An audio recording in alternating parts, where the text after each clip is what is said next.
एक औरत अपने घर में कुछ डरावनी और गंदी परछाइयों से घिर जाती है। वे अजीब चीजें उसे पागलों की तरह पीछा करती हैं, लेकिन अगर वो रुक जाती है तो वे भी रुक जाती हैं। ऐसी हालत में भागे या ठहर जाए। राइली का दिल डर से कांप रहा था, लेकिन उसके पैर उसका साथ नहीं दे रहे थे। उसने धीरे धीरे चलने की कोशिश की, मगर वे चीजें भी उसके साथ धीरे धीरे आगे बढ़ने लगीं। आखिरकार उसने पूरी ताकत से भागना शुरू कर दिया, पर वे साए एक पल में उस पर टूट पड़े। उसे जमीन पर दबा दिया गया और उसके सिर से बालों का एक बड़ा गुच्छा नोच लिया गया।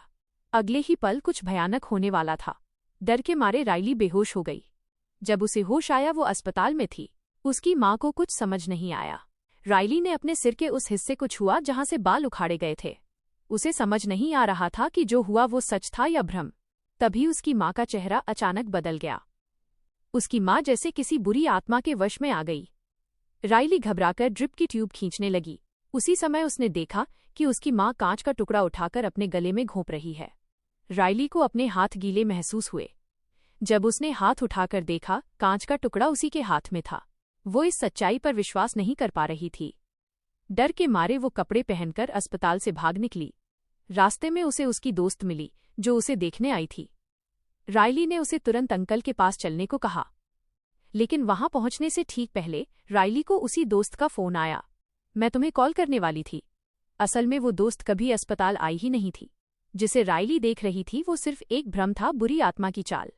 अब राइली पूरी तरह टूट चुकी थी, लेकिन उसने हार नहीं मानी। उसने खुद से कहा, अगर उसकी इच्छा शक्ति मजबूत रहेगी तो वो इस आत्मा को हरा सकती है। वो अंकल के बताए पते पर पहुंच गई। उसने अंकल से कहा कि उसे नकली मौत का इंजेक्शन दे दिया जाए। जब आत्मा उसे छोड़ दे तब उसे वापस जिंदा कर दिया जाए। लेकिन सब कुछ योजना के अनुसार नहीं हुआ। अंकल ने उसे एक ठंडे कमरे, कोल्ड स्टोरेज में बंद कर दिया। तभी वो फिर उस भयानक आत्मा को देखने लगी। आत्मा का असली मकसद था राइली के शरीर पर कब्जा कर लेना, ताकि वो एक बड़े कॉन्सर्ट में हजारों लोगों को संक्रमित कर सके। काफी समय बाद राइली खुद को अंधेरे से बाहर पाती है। अब वो एक विशाल मंच पर खड़ी है। नीचे हजारों लोग उसका नाम चिल्ला रहे हैं।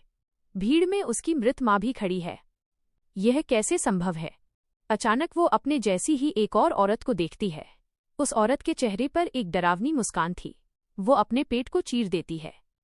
अंदर से एक भयानक राक्षस बाहर निकलता है।